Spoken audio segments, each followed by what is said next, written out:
Gail Lamont, Deputy Director at the Council on Foreign Relations. Amber Smith is a helicopter pilot who served in combat in both Iraq and Afghanistan. She's currently spokesperson for Concerned Veterans for America. Thank you both for being with me this morning. And Gail, I want to start with you. The idea that the U.S. can lead an effort to help improve the lives of disaffected Muslims in the Middle East, does that sound realistic? Well, I think you can talk about countering terrorism, right? Counterterrorism operations we've gotten very good at this past 13 years of war. But how do you counter poverty? How do you counter injustice? How do you counter corruption, which is leading so many young people, there's a new report out today saying this, to seek other options, which is, I think, what the White House is trying to get at. So I do think that, General McChrystal, other folks like that will tell you that you cannot kill your way to an end of this battle. There has to be another kind of countering that happens, and I think that's what the White House is focused on today. That may be true, but there is also the fact that a lot of these countries have societies that do feel slighted, but they're very rich. They're oil-rich nations. I mean, Syria has oil, Libya has oil, and they have a political system that doesn't work, but it's not as though it's poverty only that causes these people to turn against us. Yeah, I think that that's actually the key question, right? There's a report out today saying that actually one of the biggest contributors to youth violence and youth disaffection in terms of extremism is actually injustice and poverty. And so I think that injustice and corruption are huge issues, and the United States is facing a very strange balancing act in terms of how do you attack those issues while not disaffecting allies who you will need. And by the way, those allies are now leading their own airstrikes against ISIS targets. Yeah, and Amber, we're getting some good news and then bad news from the battlefield. On the one hand, Kurdish fighters have driven back an ISIS attack in the north, but ISIS is gaining ground in western Iraq.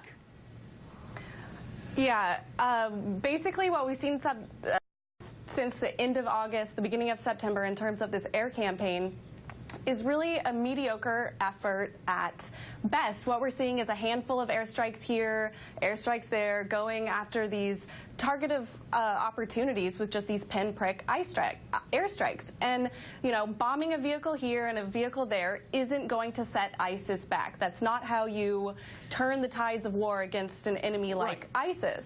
But I mean, for example, in Kobani, they got handed, they lost, and they lost pretty consistently, thanks to the fighters, but also the bombing campaign. So there are ways of beating these people on the battlefield.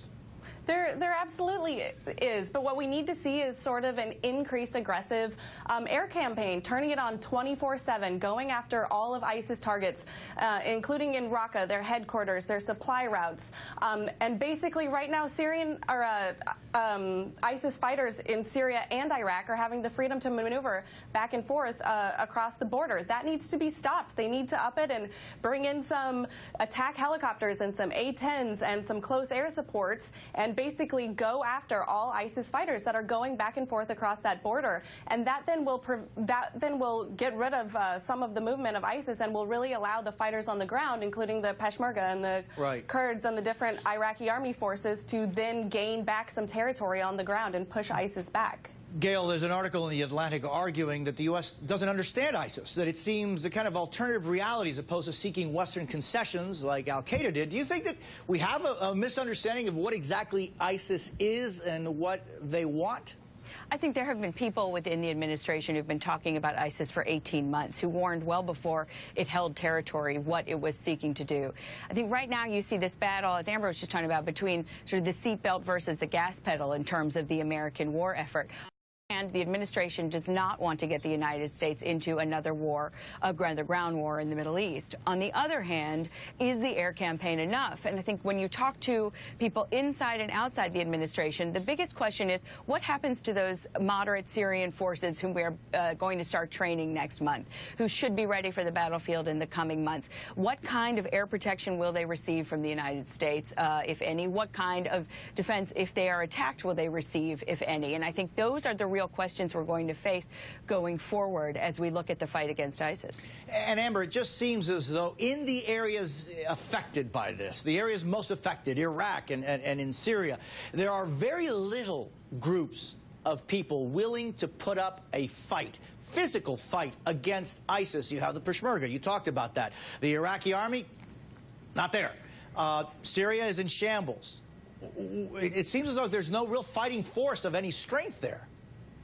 Well, I think there are, and just as you mentioned, the Peshmerga has gained significant grounds in the fight against ISIS that we've seen from the beginning, but we need to have a talk about supporting them more. Right now, any aid that the U.S. is giving to Iraq is through Baghdad, through the Baghdad government, and we need to start directly arming and supplying the Peshmerga because they are doing significant fighting, especially like up in the northwestern parts. In Iraq, and until we get serious about who we're supporting, and we're not going to see much change. Right now, we're just seeing, you know, traditional training Iraqi troops, which has been done in the past. And you know, the longer we wait, the more time ISIS has to gain strength and more fighters and recruit and gain more money. But this needs to happen now, or we're going to continue to see more beheadings, more burning of people alive, stoning of women, and brutally murdering children until we decide to get in the fight and get rid of ISIS once and for all. Amber Smith and Gail Lamont, thank you both for being with me this morning. Appreciate your time. Thank you. And now I want